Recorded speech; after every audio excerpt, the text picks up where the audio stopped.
10% ಜನ 90% ಆಸ್ತಿ.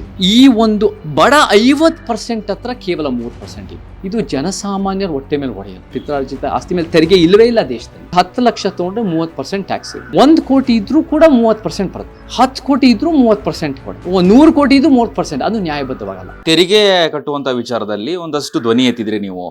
ಬಡವರ ಬದಲು ಶ್ರೀಮಂತರಿಗೆ ಜಾಸ್ತಿ ತೆರಿಗೆಯನ್ನ ಹಾಕಿ, ಅಂದ್ರೆ 1% ಶ್ರೀಮಂತರು ಇರುವಂತವರಿಗೆ 40-50% ತೆರಿಗೆಯನ್ನ ಜಾಸ್ತಿ ಮಾಡಿ ಅನ್ನೋಂಥದ್ದು ಹೇಳಿದ್ರಿ. ಏನದು ನಿಮ್ಮ ಲಾಜಿಕ್? ಯಾವ ರೀತಿಯಾಗಿ ನೀವು ಅದನ್ನ ಅನಲೈಸ್ ಮಾಡ್ತೀರಾ, ಹೇಗೆ ಅಂತ? ನಮಗೆ ಇವತ್ತಿನ ದಿನ ಆರ್ಥಿಕತೆ ನೋಡಿದ್ರೆ ಯಾರ ಹತ್ರ ದುಡ್ಡಿದೆ ಅಂದರೆ 1% ಶ್ರೀಮಂತರ ಹತ್ರ 40-50% ಆಸ್ತಿ ಇದೆ. ಅವ್ರ ಹತ್ರ 40-50% ಎಲ್ಲ ವೆಲ್ತು 1% ಹತ್ರ ದೃಢೀಕರಣ ಆಗಿದೆ. 10% ಜನರ ಹತ್ರ 90% ಆಸ್ತಿ ಇದೆ. 10% ಜನ 90% ಆಸ್ತಿ ಇದೆ.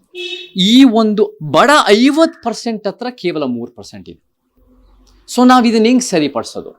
ನೀವು ಇವಾಗ ಸರ್ಕಾರಗಳು ಏನೇನು ಮಾಡಿದ್ದಾರೆ ಅಂದರೆ ಹಾಲಿನ ನಂದಿನಿ ಹಾಲು ಬೆಲೆ ಜಾಸ್ತಿ ಮಾಡಿದ್ದಾರೆ. ನಮಗೆ ಇದು ಬಸ್ ಫೇರ್ ದರ ಜಾಸ್ತಿ 15% ಜಾಸ್ತಿ ಮಾಡಿದೆ. ಮೆಟ್ರೋನು ಜಾಸ್ತಿ ಮಾಡಿದ್ರೆ ನಮ್ಗೆ ಗೊತ್ತಿದೆ. GST ಆಗಿರ್ಬೋದು, ಪಾಪ್ಕಾರ್ನ್ ಆಗಿರ್ಬೋದು, ಈ ಥರದ್ದೆಲ್ಲ ಬೇರೆ ಬೇರೆ ಥರ ಬೆಲೆ ಏರಿಕೆ ಹೆಚ್ಚಾಗ್ತಾ ಇದೆ. ಇದು ಜನಸಾಮಾನ್ಯರ ಹೊಟ್ಟೆ ಮೇಲೆ ಹೊಡೆಯೋದು. ಇದು ಒಂದು ಕಾಮನ್ ಪೀಪಲ್ ಬಹುಶಃ ಆ 50% ಅಥವಾ 3% ಆಸ್ತಿ ಇದೆಯಲ್ಲ, ಅವ್ರ ಜೀವನ ಕಷ್ಟ ಆಗ್ತಿರೋದು. ಆದರೆ ನಾವು ಬೊಕ್ಕಸದಲ್ಲಿರೋ 4 ಲಕ್ಷ ಕೋಟಿನ ಹೆಚ್ಚಳ ಮಾಡಬೇಕು ಅಂದರೆ, ಯಾಕಂದರೆ ಯಾವುದೇ ಸರ್ಕಾರ ಬಂದರು ಅವ್ರೇನು ಹೇಳ್ತಾರೆ ಅಂದರೆ, ಇಲ್ಲ ನಮ್ಮ ಹತ್ರ ದುಡ್ಡಿಲ್ಲ ಅಂತಾರೆ. ಬಟ್ ನಾವು ಆ ಬೊಕ್ಕಸನ ಹೆಚ್ಚಳ ಮಾಡಬೇಕು ಅಂದರೆ ಎಲ್ಲಿಂದ ಸಾಧ್ಯ? ಈ 1% ಅಥವಾ 40-50% ಆಸ್ತಿ ಇದೆಯಲ್ಲ, ಅವ್ರ ಮೇಲೆ ಪ್ರಗತಿಪರವಾಗಿ ತೆರಿಗೆ ಹಾಕಬೇಕು. ಈ ಪ್ರಗತಿಪರ ತೆರಿಗೆ ಅಂದರೆ ಏನು? ಫಾರ್ ಎಕ್ಸಾಂಪಲ್, ಬೇರೆ ಬೇರೆ ಥರ ಪ್ರಗತಿಪರ ತೆರಿಗೆ ಹಾಕ್ಬೋದು. ಐಷಾರಾಮಿ ಗಾಡಿಗಳು ಯಾರ ಹತ್ರ ಇದೆ? ಇವಾಗ ಕರ್ನಾಟಕದಲ್ಲಿ ಗಾಡಿ ಓಡಿಸೋರೆ, ಒಂದು 4 ವೀಲರ್ ಪೊಸೆಸ್ ಮಾಡೋರೆ 10% ಜನ. ಅದರಲ್ಲಿ ಐಷಾರಾಮಿ ಗಾಡಿ ಅನ್ನೋದು 80-90 ಲಕ್ಷ 1 ಕೋಟಿ ಗಾಡಿ ಅಂತ ಇದ್ದರೆ ನಿಮ್ಮ ಹತ್ರ ಇರೋದೇ 1% ಜನ ಹತ್ರ ಇರುತ್ತೆ. ಸೊ ಅದರ ಮೇಲೆ ತೆರಿಗೆ ಹಾಕಿ. ಬೇರೆ 20 ಲಕ್ಷಕ್ಕಿಂತ ಜಾಸ್ತಿ ಖರ್ಚಿದ್ರೆ ಒಂದು ಗಾಡಿಗೆ ಹೆಚ್ಚಳ ಮಾಡಿ ಅವ್ರ ಮೇಲೆ ತೆರಿಗೆ. ಅಥವಾ ನೀವು ಬೇರೆ ಬೇರೆ ಥರ ಮೈನಿಂಗ್ ಲಾಬೀಸಿಂದ ತೆರಿಗೆನ ಸುಪ್ರೀಂ ಕೋರ್ಟ್ ಸ್ಟೇಟ್ ಗೌರ್ಮೆಂಟೇ ಟ್ಯಾಕ್ಸ್ ಮಾಡ್ಬೋದು ಅಂತ ಹೇಳಿದೆ, ಭಾಳ ಒಳ್ಳೆಯದು. ಮತ್ತು ಇನ್ನೊಂದು ಪ್ರಗತಿಪರ ಮತ್ತು ಪ್ರಾಪರ್ಟಿ ಟ್ಯಾಕ್ಸೇಷನ್ನು. ಪ್ರಾಪರ್ಟಿ, ಈ ಭೂಮಿ ಯಾರ ಹತ್ರ ಇದೆ? ಬೇರೆ ಬೇರೆ ಥರ ರಿಯಲ್ ಎಸ್ಟೇಟ್, ಅದು ಹೆಚ್ಚಳ ಟ್ಯಾಕ್ಸೇಷನ್ ಆಗಿರ್ಬೋದು. ಬೇರೆ ಬೇರೆ ಕಂಪನಿಗಳಿಗೆ ಲಾಭ ಬಂದಾಗ ಅದು ಕೂಡ ಟ್ಯಾಕ್ಸೇಷನ್ ಆಗಿರ್ಬೋದು. ಪಿತ್ರಾರ್ಜಿತ ಆಸ್ತಿ, ನಿಮ್ಮ ಹತ್ರ ಜಾಸ್ತಿ ದುಡ್ಡಿದ್ಕೊಂಡು ಜಾಸ್ತಿ ಒಂದು 100 ಎಕರೆ ಇದ್ದರೆ ಅದನ್ನು ನಾವು ಸರ್ಕಾರಗಳಿಗೆ ಹೆಂಗೆ ನ್ಯಾಯಬದ್ಧವಾಗಿ ಹೋಗ್ಬೋದು? ಪಿತ್ರಾರ್ಜಿತ ಆಸ್ತಿ ಮೇಲೆ ತೆರಿಗೆ ಇಲ್ಲವೇ ಇಲ್ಲ ದೇಶದಲ್ಲಿ, ಅದು ಕೂಡ. ಮತ್ತು ಇನ್ನೊಂದು ಇನ್ಕಮ್ ಟ್ಯಾಕ್ಸ್ ವಿಚಾರದಲ್ಲಿ 10% ಹತ್ರ 10 ಲಕ್ಷ ತೊಗೊಂಡ್ರೆ 30% ಟ್ಯಾಕ್ಸ್ ಇದೆ. 1 ಕೋಟಿ ಇದ್ರೂ ಕೂಡ 30% ಬರುತ್ತೆ. 10 ಕೋಟಿ ಇದ್ರೂ 30% ಕೊಡುತ್ತೆ.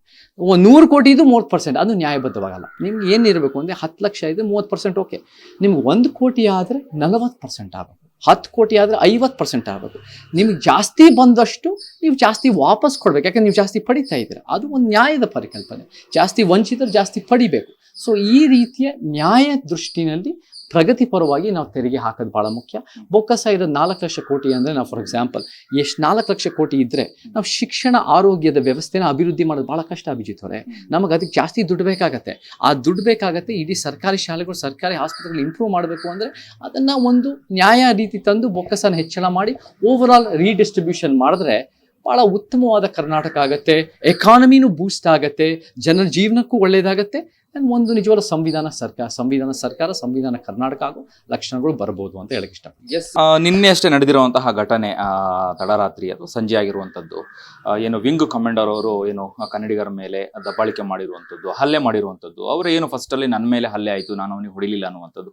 ಅದಾದ ನಂತರದಲ್ಲಿ CC ಕ್ಯಾಮ್ರಾದ ಫುಟೇಜ್ ನೋಡಿದ ನಂತರ ಅವರು ಏನು ನಿಜ ಬಣ್ಣ ಬಯಲಾಗಿರುವಂಥದ್ದು. ನಿಜವಾಗಿಯೂ ಕೂಡ ಥಳಿಸಿರುವಂಥದ್ದು ನೋಡಿಬಿಟ್ರೆ ಒಂದು ರೀತಿಯಾಗಿ ರೌಡಿಯ ರೀತಿಯಲ್ಲಿ ಅಟ್ಟಹಾಸ ಮೆರೆದಿದ್ದಾರೆ ವಿಂಗ್ ಕಮಾಂಡರ್. ಏನು ಹೇಳ್ತೀರಾ ನೀವು ಇದಕ್ಕೆ? ಬೆಂಗಳೂರಿನಲ್ಲಿ ಇತ್ತೀಚೆಗೇನೋ ಗಡಿ ಭಾಗದಲ್ಲಿ ಆಗ್ತಾ ಇತ್ತು ಕನ್ನಡಿಗರ ಮೇಲೆ, ಈಗ ಬೆಂಗಳೂರಲ್ಲೂ ಕೂಡ ಈ ರೀತಿ ಆಗ್ತಾ ಇರುವಂಥದ್ದು. ನಿಮಗೆ ಏನು ಹೇಳ್ತೀರಾ ನೀವು? ಹೌದು, ಇದು ರೋಡ್ ರೇಜಿನ ಸಿಚುವೇಶನ್ನ 30 ಸಲ ಹೊಡೆಯೋದು, ಅದು ಭಾಳ ಹೀನಾಯವಾಗಿ, ಅದು ಭಾಳ ವರ್ಸ್ಟಾಗಿ ಹೊಡೆದಿದ್ದಾರೆ. ಅದು ನಾನು ನೋಡಿದ್ದೀನಿ. ಅದು ಭಾಳ ಸೀರಿಯಸ್ ಅಫೆನ್ಸ್. ಬಟ್ ನನಗೆ ಅದು ಹೊಡೆಯೋ ಜೊತೆ ಏನು ನನಗೆ ಕಾಣಿಸುತ್ತೆ ಅಂದರೆ, ಈ ವ್ಯಕ್ತಿ, ಈ ಬೋಸ್ ಅನ್ನೋ ವ್ಯಕ್ತಿ, ಇವರು ಅವರನ್ನೇ ವಿಕ್ಟಮೈಸ್ ಮಾಡ್ಕೊಳ್ಳೋಕ್ಕೋಸ್ಕರ ಇದು ಕನ್ನಡದ ಭಾಷೆಯ ವಿಚಾರ ಅಂತ ಎತ್ಕೊಂಡಿದ್ದಾರೆ. ಇದು ಭಾಷೆ ವಿಚಾರ ಅಲ್ಲ, ಇದು ರೋಡ್ನಲ್ಲಿ ಸಣ್ಣ ಪುಟ್ಟ ವಿಚಾರನ ಡೈವರ್ಟ್ ಮಾಡಿರೋದು ಫಸ್ಟ್ ಅಲ್ಲಿ ಡೈವರ್ಟ್ ಮಾಡಿದ್ದಾರೆ, ಅವ್ರನ್ನೇ ಸೆಲ್ಫ್ ವಿಕ್ಟಮೈಸ್ ಮಾಡ್ಕೊಂಡಿದ್ದಾರೆ. ಭಾಷೆ ಹೋರಾಟಗಾರರು ಮಾಡೋದೇ ನ್ಯಾಯಕ್ಕೋಸ್ಕರ ನಿಂತಿರೋದು. ಅದು ಒಂದು ಭಾಷೆಯ ನ್ಯಾಯ, ಅದು ಒಂದು ಫೆಡರಲಿಸಮ್, ನಮ್ಮ ಒಕ್ಕೂಟದ ವ್ಯವಸ್ಥೆಗೋಸ್ಕರ ನ್ಯಾಯ.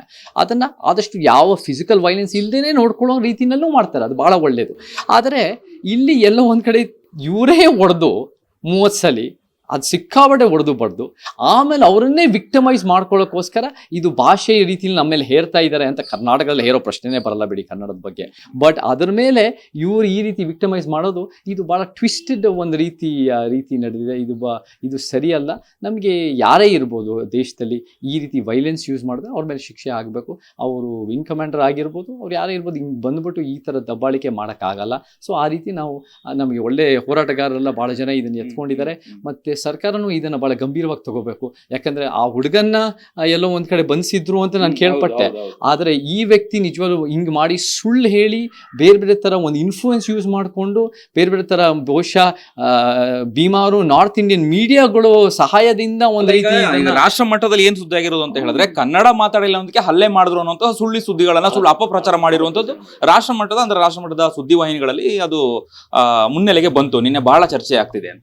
ಖಂಡಿತ ಇದನ್ನ ಎಲ್ಲೋ ಒಂದ್ ಕಡೆ ಈ ಒಂದು ರಾಷ್ಟ್ರ ಮಟ್ಟದ ಹಿಂದಿಯನ್ನು ಭೀಮಾರು ಮೀಡಿಯಾಗಳ ಸಹಾಯದಿಂದ ನಮ್ಮ ಕರ್ನಾಟಕದ ಭಾಷೆಯ ನ್ಯಾಯದ ಪರವಾದ ಹೋರಾಟಗಳನ್ನ ಹತ್ತಿಕ್ಕಕ್ಕೆ ಮತ್ತೆ ಇದನ್ನ ಒಂದು ಟ್ವಿಸ್ಟ್ ಮಾಡಕ್ಕೆ, ಒಂದು ಡಿಸ್ಟಾರ್ಟ್ ಮಾಡಕ್ಕೆ ಒಂದು ಪ್ರಯತ್ನ ಅನ್ನೋದು ಎದ್ದು ಕಾಣುತ್ತೆ. ನನಗೆ ಇದು ಸರಿಯಲ್ಲ. ಆ ವ್ಯಕ್ತಿ ಮೇಲೆ ಏನೇ ಇದ್ರು, ಏನು ಕಾನೂನು ಉಲ್ಲಂಘನೆ ಮಾಡಿದ್ದಾರೆ, 30 ಸಲ ಆದಷ್ಟು ಹೊಡೆದಿದ್ದಾರೆ, ಅವ್ರು ವೈಲೆನ್ಸ್ ಬಳಸಿದ್ದಾರೆ, ಎಲ್ಲ ಒಂದು ಜನಸಾಮಾನ್ಯರ ಥರ ಅವ್ರ ಮೇಲೂ ಕಾನೂನನ್ನು ಅವ್ರ ಮೇಲೆ ವ್ಯಕ್ತ ಆಗಬೇಕು. ಅದನ್ನು ಕಾನೂನು ತಕ್ಕಂತೆ ಅವ್ರಿಗೆ ಶಿಕ್ಷೆ ಆಗಬೇಕು ಅಂತ ಹೇಳಕ್ಕೆ ಇಷ್ಟಪಡ್ತೀನಿ. ಇದಿಷ್ಟು ನಟ ಚೇತನ್ ಅಹಿಂಸಾ ಅವರ ಮಾತಾಗಿತ್ತು. ಕ್ಯಾಮ್ರಾ ಪರ್ಸನ್ ಉಲ್ಲಾಸ್ ಜೊತೆ ಅಭಿಜಿತ್ ಗಣೇಶ್, ಕರ್ನಾಟಕ ಟಿವಿ, ಬೆಂಗಳೂರು. ಬೆಂಗಳೂರಿನ ಬೆಸ್ಟ್ ನೀಟ್ ಕೋಚಿಂಗ್ ಅಕಾಡೆಮಿ ಅಂದ್ರೆ excellence NEET academy. NEET crash course and NEET long term coaching admission ಪ್ರಾರಂಭ. ಈ ಕೂಡಲೇ ಸಂಪರ್ಕಿಸಿ.